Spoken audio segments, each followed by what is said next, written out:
ಕಳಸಾ ತಾಲೂಕು ಸಂಸೆ ಗ್ರಾಮದ ಮುಳ್ಳೋಡಿ ಎಂಬ ಕುಗ್ರಾಮಕ್ಕೆ ಅಲ್ಲಿಯ ಜನಪರಿಸ್ಥಿತಿ ಹಾಗೂ ರಸ್ತೆಯ ಹದಗೆಟ್ಟ ರಸ್ತೆಯ ವಿಚಾರವನ್ನು ನಮ್ಮ ಜನಪ್ರಿಯ ಶಾಸಕರಾದಂಥ ನಯನ ಮೋಟಮ್ಮರ ಗಮನಕ್ಕೆ ತಂದಾಗ ಅವರು ತುಂಬ ಮುತುವರ್ಜಿಯನ್ನು ವಹಿಸಿ ಬಹಳ ಪರಿಶ್ರಮಪಟ್ಟು ಈ ಊರಿಗೆ ಅನುದಾನ ವಿಶೇಷವಾಗಿ 5 ಕೋಟಿ ಅನುದಾನವನ್ನು ನಮಗೆ ಒದಗಿಸ್ಕೊಟ್ರು. ಜೊತೆಗೆ ಗುಣಮಟ್ಟದ ರಸ್ತೆಯನ್ನು ಮಾಡಿಕೊಟ್ಟರು, ತುಂಬ ಸಹಕಾರ್ಯವನ್ನು ಮಾಡಿದ್ದಾರೆ. ಇದರಿಂದಾಗಿ ಏನಾಯಿತು, ಆ ಭಾಗದ ಜನರಿಗೆ ತುಂಬ ಬಹಳ ವರ್ಷಗಳಿಂದ ಏನೊಂದು ಅನಾನುಕೂಲದಿಂದ ಓಡಾಡ್ತಿದ್ರು, ಅದು ಅನುಕೂಲವಾಗಿ ಆ ಊರಿನ ಜನ ಎಲ್ಲ ತುಂಬ ಸಂತೋಷದಿಂದ ಇವತ್ತು ಖುಷಿಪಟ್ಟಿದ್ದಾರೆ. ಯಾಕಂದರೆ ಶಾಸಕರ ಹತ್ರ ಕೇಳಿದ ತಕ್ಷಣ ಯಾವುದೇ ಒಂದು ಸಂಪರ್ಕ, ಬೇರೆ ಊರಿಗೆ ಸಂಪರ್ಕ ಇಲ್ಲದ ರಸ್ತೆಯೂ ಕೂಡ ಕೇವಲ ಒಂದು ಊರಿಗೆ ಕೊನೆಯಾಗುವಂಥ ಒಂದು ಭಾಗದಲ್ಲಿ ಕೂಡ ಅವರು ಇತ್ತಿಷ್ಟು ಅನುದಾನವನ್ನು ಕೊಟ್ಟು ನಮಗೆ ಸಹಕಾರ ಮಾಡಿದ್ದಕ್ಕಾಗಿ ಅವರು ವಿಶೇಷವಾಗಿ ಗ್ರಾಮಸ್ಥರೆಲ್ಲ ಸೇರಿ ಅಭಿನಂದನೆ ಮಾಡಿದ್ದಾರೆ. ವಿಶೇಷವಾಗಿ ನಾವು ಶಾಸಕರಿಗೆ ಮತ್ತೊಮ್ಮೆ ಹೃದಯಪೂರ್ವಕದ ಅಭಿನಂದನೆ ಬ್ಲಾಕ್ ಕಾಂಗ್ರೆಸ್ ವತಿಯಿಂದ ಹಾಗೂ ಸಮಸ್ತ ಸಂಸ್ಥೆ ಭಾಗದ ಜನರ ಪರವಾಗಿ ನಾವು ನೀಡ್ತಾ ಇದ್ದೇವೆ. ಸರ್ಕಾರದಿಂದ ಹಣ ಸ್ಯಾಂಕ್ಷನ್ ಮಾಡಿಸೋದು ಭಾಳ ಕಷ್ಟ. ಹಾಗಾಗಿ ನಮಗೆ ನಮ್ಮ ಶಾಸಕರಿಗೆ ನಮ್ಮ ಅಧ್ಯಕ್ಷರು, ನಮ್ಮ ಪ್ರಭಾಕರ್, ಹಿರಿಯರೆಲ್ಲ ನಮ್ಮ ಕಾಂಗ್ರೆಸ್ ಮುಖಂಡರು ನಮ್ಮ ಮುಳ್ಳೋಡಿಯ ಬಗ್ಗೆ, ಮುಳ್ಳೋಡಿ ಜನತೆಯ ಬಗ್ಗೆ ತುಂಬ ಗೌರವವನ್ನು ಇಟ್ಟುಕೊಂಡು ನಮಗೆ ರಸ್ತೆಯನ್ನು ಮಾಡಿಸಿಕೊಟ್ಟಿದ್ದಾರೆ. ಇನ್ನು ಮುಂದೆ 2.5 ಕಿಲೋಮೀಟರ್ ರಸ್ತೆ ಆಗಬೇಕಾಗಿದೆ. ಅದು ಅವರಿಗೆಲ್ಲ ಗೊತ್ತಿದೆ. ನೀವೆಲ್ಲರೂ ಕೂಡ ಅವರಿಗೆ ಸಹಕಾರ ಕೊಟ್ಟರೆ ಇನ್ನು ಕೆಲವೇ ವರ್ಷಗಳಲ್ಲಿ ನಮ್ಮ ರಸ್ತೆಯನ್ನು ಅವರು ಪೂರ್ಣಗೊಳಿಸಿಕೊಡ್ಬೇಕು ಅಂತೇಳಿ ನಾವೆಲ್ಲ ಕೇಳಿಕೊಳ್ತಾ ಇವತ್ತು ಈ ಕಾರ್ಯಕ್ರಮಕ್ಕೆ ಆಗಮಿಸಿದ್ದಕ್ಕಾಗಿ ತಮ್ಮೆಲ್ಲರಿಗೂ ಕೂಡ ನಾನು ವಂದನೆಗಳನ್ನು ನಮ್ಮ ಊರಿನ ಪರವಾಗಿ ಸಲ್ಲಿಸ್ತೇನೆ.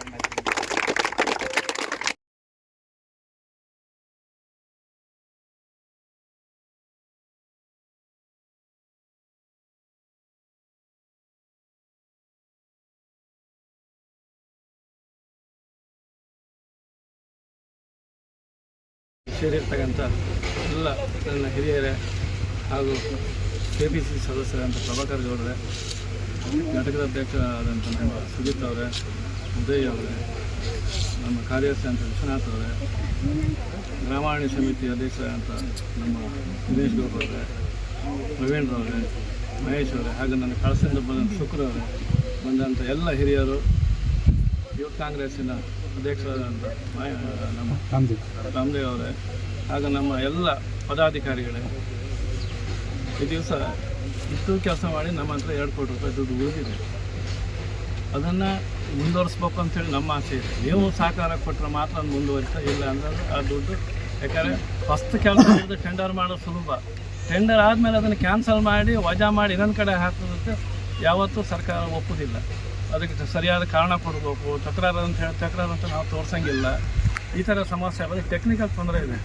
ಆದರೂ ಕೂಡ ಒಂದು 10 ಸರಿ ಅಂತಂದೇಳಿ ಬೆಂಗಳೂರಿಗೆ ಹೋದರೆ 2 ಸರಿ ಕೆಲಸ ಆಗೋದು. ಇನ್ನು 8 ಸಾರಿನ ತಲೆ ಕೈ ಇಟ್ಕೊಂಡೇ ವಾಪಸ್ ಬರ್ಬೇಕು.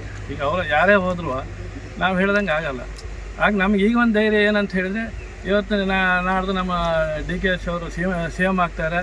ಅವ್ರ ಜೊತೆಗೆ ಬಲಗೈ ನಿಂತಂತ ನಮ್ಮ ನಯನ ಮೇಡಮು ಅವರು ಬಲಗೈ ಇದ್ದಂಗೆ. ಹಾಗಾದ್ರೆ ನಾವು ಏನಾದ್ರು ಮಾಡಿ ದುಡ್ಡು ತರ್ಬೋದು, ಆ ಶಕ್ತಿ ಅವರಿಗೆ ಉಂಟು ಅಂತ ಹೇಳುವಂಥದ್ದು ನಾನು ಹೇಳ್ತೀನಿ. ಅವ್ರ ಜೊತೆಲಿ ಯಾರು ಕೂಡ ನಯನ ಮೇಡಮ್ ಅವ್ರ ಜೊತೆಗೆ ಸಹಕಾರ ಕೊಟ್ಟನಾಗ ಸಾಧಾರಣ ಯಾರೋ ಕೊಡೋಕ್ಕೋಗಿ ನಮ್ಮ ಜಿಲ್ಲೆಯಲ್ಲಿ ಇನ್ನೂ 4 ಜನ ಇದ್ದಾರೆ. ಆದರೆ ಇವರು ನೇರವಾಗಿ ನಿಂತು ಅವ್ರ ಜೊತೆ ಸಹಕಾರ ಕೊಟ್ಟಿದ್ದಾರೆ. ಹಾಗಾದ್ರೆ ನಮಗೊಂದು ಆಸೆ ಏನಾದರೂ ಅವರಿಗೆ ಒಂದು ಹುದ್ದೆ ಕೊಡ್ಬೋದು ಸರ್ಕಾರ ಅಂತೇಳಿ ನಮಗೊಂದು ಆಸೆ ಇದೆ. ಅದು ಎಷ್ಟು ಮಟ್ಟಿಗೆ ನೆರವೇರ್ತದೋ ಇಲ್ಲ ಗೊತ್ತಿಲ್ಲ. ಆದರೆ ಅನುದಾನ ತರೋಕ್ಕಾಗಲಿ ಮತ್ತೊಂದಕ್ಕಾಗಲಿ ಖಂಡಿತ DK ಶಿವಕುಮಾರ್ ಅನುಕೂಲ ಮಾಡಿಕೊಡ್ತಾರೆ, ಇಷ್ಟು ನಾವಂತೂ ಹೇಳ್ತೀನಿ. ಹಾಗಾಗಿ ನೋಡಿ, ಅಲ್ಲಿ ಮುಳುಗು ಸೇರ್ತಿ ಕೆಲಸ ಹಿಡಿದಿದ್ದು ನಿಜವಾಗ್ಲೂ ಮೇಡಮ್ ಸಮಸ್ಯೆ ಇಲ್ಲ. ಟೆಂಡರ್ ಹಿಡಿದವನು ಮಳೆಗಾಲ ಬರೋತ್ತಿಗೆ ಹಿಟಾಚಿ ಇಳಿಸ್ಕೊಂಡು ಹೊಳೆ ಬಂದು ಮಾಡೋಕೆ ಹೋಗ್ತಾನೆ. ಅವಾಗ ನಾವೇ ಹೇಳಿದ್ರು, ಈಗ ಮಾಡಿ ಇರೋ ಮಳೆಗಾಲದಲ್ಲಿ ಆ ಬಿಡ್ದು ಇಲ್ಲ, ಈ ಬಿಡ್ದು ಇಲ್ಲ, 2 ಇಲ್ಲ ಅಂತ ಆದ ತಕ್ಷಣ ಜನ ನಮ್ಮ ಹತ್ರ ಕುಸ್ತಿ ನಿಲ್ತಾರೆ. ಕೆಲಸ ಮಾಡಿ 2 ದಿವಸ ಮಾಡೋದು ನಿಲ್ಲಿಸಿ ಅವನು ವಾಪಸ್ ಕಳಿಸಿ ನಾಡು ಸೆಪ್ಟೆಂಬರಿಗೆ ಬಂದು ಕೆಲಸ ಹಿಡಿಬೇಕಂತ ಹೇಳಿ ಅವನು ವಾಪಸ್ ಕಳಿಸಿದ್ರು. ನಾವು ಕಳಿಸಿದ್ರು, ಮೇಡಮ್ ಕಳಿಸಿದ್ದು ಅಲ್ಲ. ಯಾಕಂದರೆ ಸಮಸ್ಯೆ ಬಿಟ್ಟು ತುಂಡಾಗ್ತದೆ ಅಂತ ಹೇಳೋ ಉದ್ದೇಶಕ್ಕೆ ಹೊರತು ಕೆಲಸ ಹಿಡಿದಿದ್ದಾರೆ. ಹಾಗಾಗಿ ಕೆಲವು ಈಗ ಇನ್ನೊಂದು ಬ್ರಿಡ್ಜಿಂದ ಟೆಂಡರಿಗೆ ಹೋಗಿದೆ, ಪ್ರೋಸೆಸ್ ಆಗ್ತಾ ಅದು ಮೇಡಮ್ ಒಂದು ಮಾತು ಕೊಟ್ಟಿದ್ರಿ, ಏನೇನು ಹಳ್ಳಿಯಲ್ಲಿ ಮಾಡಬೇಕು ಅದೆಲ್ಲ ಮಾಡಿದ್ದಾರೆ. ಹಾಗಾಗಿ ನೀವು ಊರಿನವರು ನಾವು ಎಷ್ಟು ಕೆಲಸ ಮಾಡಿದ್ದೀವಿ ಅಂತ ನಾವು ಎದೆ ತಟ್ಟಿ ಹೇಳ್ತೀವಿ. ನಮ್ಮ ಕೆಲಸಕ್ಕೆ ನೀವೇನಾದ್ರು ಒಂದು ಕೂಲಿ ಕೊಡಿ ಅಂತ ನಾವು ಇಷ್ಟೇ ಹೇಳೋದು. ನಮ್ಮ ಎಲೆಕ್ಷನ್ ನಿಂತಾಗ ನಮ್ಮ ಪಾರ್ಟಿನ ಒಬ್ಬ ನಿಂತಾನೆ ಸಹಕಾರ ಕೊಡಿ ಅಂತ ಕೇಳ್ತೀವಿ. ಬೇರೆ ನಿಮ್ಮ ಹತ್ರ ಹಣದ ವ್ಯವಹಾರ ನಮ್ಮದು ಆಸೆ ಆಕಾಂಕ್ಷೆ ಇಲ್ಲ. ಮತ್ತು ಇಲ್ಲಿ ಯಾರು ಒಳ್ಳೇದು ಮಾಡ್ಯಾರೆ, ಯಾರು ತೊಂದರೆ ಮಾಡ್ಯಾರೆ ಅಂತ ಹೇಳೋದು ನಿಮಗೆ ಗೊತ್ತು. ಅದನ್ನು ಬಾಯಿ ಬಿಟ್ಟು ಹೇಳೋದಿಲ್ಲ. ತಿಳ್ಕೊಂಡಿದ್ರಿ ಹೇಳಿ ಅಂತಲೂ ನಾವು ಹೇಳೋದಿಲ್ಲ. ನೀವೆಲ್ಲರೂ ಸೇರಿ ಅದನ್ನು ಒಂದೇ ಕಡೆ ನಿರ್ಧಾರ ಮಾಡಿ ಕೆಲಸ ಮಾಡೋದಕ್ಕೆ ಸಹಕಾರ ಕೊಡಿ. ಮಾಡೋರು ಮಾಡ್ತಿರ್ತಾರೆ, ಅವರೆಲ್ಲ ಆ ಥರ ಮಾಡಿದಾಗಲೇ ನಮಗೊಂದು ನಿತ್ಯ ಕೆಲಸ ಮಾಡ್ಬೇಕು ಅಂತೇಳಿ ಶಕ್ತಿ ಬರ್ತದೆ. ಹಾಗಾಗಿ ಹಾಂ, ಇದು ಯಾವತ್ತೂ ಮುಗ್ದು ಹೋಗಲ್ಲ. ಇದಕ್ಕೂ ಸಮಸ್ಯೆ ಆಡಿದ್ರೆ ಇಷ್ಟೊತ್ತಿಗೆ ನೀವು ಈ ಮಳೆಗಾಲದಲ್ಲಿ ಈ ಸಮಸ್ಯೆ ಬರ್ತಿಲ್ಲ. ಹಾಗೆ ಹಿರಿಯರೆಲ್ಲರೂ ನಮಗೊಂದು ಮುಂದಿನ ದಿವಸ ಸಹಕಾರ ಕೊಡಿ, ನಿಮ್ಮ ಜೊತೆಗೆ ನಾವು ಇದೀವಿ ಅಂತ ಹೇಳಿ ನಾನು 2 ಮಾತಿಗೆ ವಿರಾಮ ಹೇಳ್ತೀನಿ. ಬ್ಲಾಕಿನ ಅಧ್ಯಕ್ಷರಾದ ಶ್ರೇಣಿಕ್ರವರೇ ಹಾಗೂ ಊರಿನ ಎಲ್ಲ ಗಣ್ಯರೇ, ಹಿರಿಯರಾದ ರಾಜಪೌಡ್ರೆ ಹಾಗೂ ಈ ಗುತ್ತಿಗೆದಾರರಾದ ಅಂತೋಣಿಯವರೇ ಹಾಗೂ ಅವರ ಮಕ್ಕಳೇ ಹಾಗೂ ಎಲ್ಲ ಊರಿನ ಗಣ್ಯರೇ, ಈಗಾಗಲೇ ತಿಳಿದಂಥ ಹಳ್ಳಿಗಳಿಗೆ ಅಭಿವೃದ್ಧಿಗೆ ಬರೋದು ಭಾರಿ ಕಷ್ಟ. ಯಾಕೆಂದರೆ ನಾನಾ ಥರದ ತೊಂದರೆಗಳಿರ್ತವೆ, ರೋಡು ಅಡಚಣೆ ಇರ್ತವೆ, ರೈತರು ಮಾಡಿದಂಥ ಕಾಫಿ ಗಿಡನ ತೆಗಿಬೇಕಾಗ್ತದೆ, ಅಗಲ ಮಾಡಬೇಕಾಗ್ತದೆ. ಇದೆಲ್ಲ ತಿಳಿದು ಕೂಡ ಇಲ್ಲಿಗೆ ಬರೀ ಇದೆಲ್ಲಿ ಕಂಟಿನ್ಯೂ ಆಗೋ ಪ್ರಶ್ನೆ ಇಲ್ಲ, ಹೋಗಿ ಮುಳ್ಳೋಡಿಗೆ ಸ್ಟಾಪ್ ಆಗುವಂಥದ್ದು. ಒಂದು ಹಣ ತರಬೇಕಾದ್ರೆ ಒಂದು ಕಂಟಿನ್ಯೂಟಿ ಬೇಕು, ಯಾವಾಗಲೂ ಯಾವ್ದಾದ್ರು ಒಂದು ಊರಿಗೆ ತಲುಪುವಂಥದ್ದು. ಅದರಲ್ಲೂ ಕೂಡ ಇದನ್ನು ಸೇರಿಸಿ ಮಾಡಿ ತಂದು ಅವ್ರಿಗೆ ಆಗಲೇಬೇಕು ಅನ್ನೋದು ಎಲ್ಲರೂ ಒತ್ತಡನೂ ಇತ್ತು.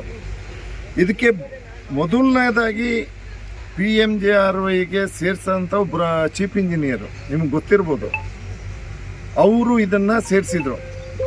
ಇದನ್ನೊಂದು ಹೆಬ್ಬಾಳೆ ಬ್ರಿಡ್ಜ್ ಒಂದು ನಾವು ಇದ್ದು ಅದು ಆಗ್ತಿರ್ಲಿಲ್ಲ, ರೋಡಿಗೆ ಬಂದರು, ಇಲ್ಲ ಸರ್ ಇದಾಗಲೇಬೇಕು ನೋಡಿ ಹೋಗಿ ಕೆಳಗಡೆ ಬ್ರಿಡ್ಜನ್ನು ತೋರಿಸಿದಾಗ ಶಿಥಿಲಗೊಂಡಿತ್ತು. ಎಲ್ಲ ಮಾಡಿ ಅಂತೋಣಿಯರೇ ಕರ್ಕೊಂಡ್ಬಂದು ಎಲ್ಲ ಮಾಡಿ ಅದಾದ್ಮೇಲೆ ಈ ರೋಡನ್ನು ಸೇರಿಸೋ PMJRಗೆ ರೋಡ್ ಸೇರಿರಬೇಕು, ಒಂದು ಮ್ಯಾಪಲ್ಲಿ ಆಗಿರಬೇಕು. ಆ ಮ್ಯಾಪಲ್ಲಿ ಸೇರಿಸಿ ಇದನ್ನು ಮಾಡಿ ಅವ್ರಿಗೆ ಚೀಫ್ ಮಿನಿಸ್ಟ್ರು ಅದಕ್ಕೆಲ್ಲ ಪುನಾದಿ ನಮ್ಮ ಅಂತೋಣಿಯರು ಅದನ್ನ ಕರ್ಕೊಂಡ್ಬಂದು ಸೇರಿಸಿ ಮಾಡಿ ಅದು ಹಾಗೆ ಉಳಿದಿತ್ತು. ಅದನ್ನು ಪುನಃ ಮರುಚಾಲನೆ ಕೊಟ್ಟಂಥದ್ದು ನಮ್ಮ ಶಾಸಕರಿಗೆ ಈ ಸಂದರ್ಭದಲ್ಲಿ ನಮ್ಮ ಕಳಸ ಹೋಬಳಿ ಜನತೆ ಆಗಲಿ, ಸಂಸ್ಥೆ ಪಂಚಾಯತಿಗೆ ಹೈಯೆಸ್ಟ್ ದುಡ್ಡು, ಇಡೀ ನಿಮ್ಮ ಕಳಸ ತಾಲೂಕಲ್ಲಿ ಹೈಯೆಸ್ಟ್ ಏನಾದ್ರು ದುಡ್ಡು ಕೊಟ್ಟಿದ್ದಿದ್ರೆ ಸಂಸ್ಥೆ ಪಂಚಾಯತಿಗೆ ಅದೆಲ್ಲರೂ ಮೆಚ್ಚುವಂಥದ್ದು, ಮೆಚ್ಚಬೇಕು.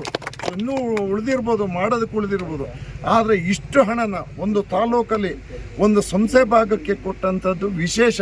ಸೇತುವೆ ಇರ್ಬೋದು, ಇನ್ನೊಂದು ನಿಮ್ಮ ನಲ್ಲಿಬೀಡು ಸೇತುವೆ ಅಪ್ರೂವಲ್ ಆಯಿತು ಅಲ್ಲೇನಾ?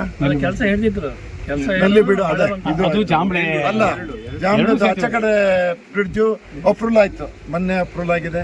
ಇನ್ನೂ ನಿಮ್ಮದು ಮುಳ್ಳೋಡಿ ಅದು ಕುದುರೆಮುಗಟ್ಟು SK ಬಾರ್ಡ್ರು ಅದು ಅಪ್ರೂವಲ್ ಆಗಿದೆ. ಎಲ್ಲ ಏನಾಯಿತು ಅಂತೇಳಿದರೆ ಮಧ್ಯದಲ್ಲಿ ಮಳೆ ಗಿಳೆ ಮಧ್ಯೆ ಬಂದು ಸ್ಟಾಪ್ ಆಗೋಂಥ ವಿಚಾರ.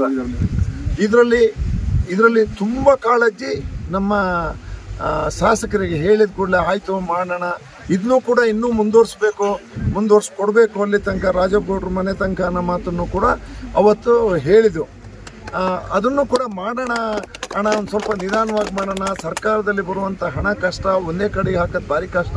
ನಾನು ಹಂತವಾಗಿ ನಮ್ಮ ಕ್ಷೇತ್ರ ಇದು ತುದಿದು ಲಾಸ್ಟ್ ಕೊನೆ ಎಂಡಿಂದು, ಇನ್ನೂ ಆ ಕಡೆ ಅಂಬಳೆಯಿಂದ ಹಿಡಿದು ಆವತ್ತಿಂದ ಹಿಡಿದು ಎಲ್ಲ ಕಡೆನೂ ಅವ್ರಿಗೆ ಓಟ್ ಕೊಟ್ಟಂಥ ಜನ ಇದ್ದಾರೆ, ಕೇಳೋಂಥ ಜನ ಇದ್ದಾರೆ. ಆದರೆ ಹೈಯೆಸ್ಟು ಏನಾದ್ರು ದುಡ್ಡು ಬಿದ್ದಿದ್ರೆ ಸಂಸ್ಥೆ ಪಂಚಾಯತಿಗೆ ಕಳಸ ಹೋಬಳಿಗೂ ಏನು ವಿಶ್ವನಾಥ್ ಹೇಳಿದ್ರೆ ಅಲ್ಪ ಸ್ವಲ್ಪ ಬಂದಿರೋ 1 ಕೋಟಿ 30 35 ಕೋಟಿ ರೂಪಾಯಿ ಬಿದ್ದಿದೆ. ಯಾಕೆಂದ್ರೆ ಇದೇ ತರ ಬೇರೆ ಪಂಚಾಯತ್ಗಿರು ಕೇಳ್ತಾರೆ, ಇನ್ನೊಂದು ಪಂಚಾಯತ್ಗಿದೆ, 5-6 ಪಂಚಾಯತ್ಗಿದೆ, ಅದು ಕೇಳ್ತಾರೆ.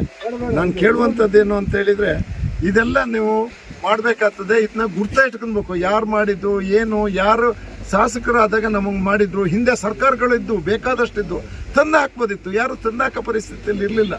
ಆದರೂ ನಿಮ್ಮ ಕಷ್ಟಗಳನ್ನು ನೋಡಿ ಗಣಪತಿ ಪೂಜೆಗೆ ರಾಜಪ್ಪನವ್ರು ಕರೆದಿದ್ರು, ಅವತ್ತು ಅದನ್ನು ನೋಡಿ ಮಾಡಲೇಬೇಕು ಅನ್ನೋ ಹಠ ತೊಟ್ಟು ಮಾಡುವಂಥದ್ದು.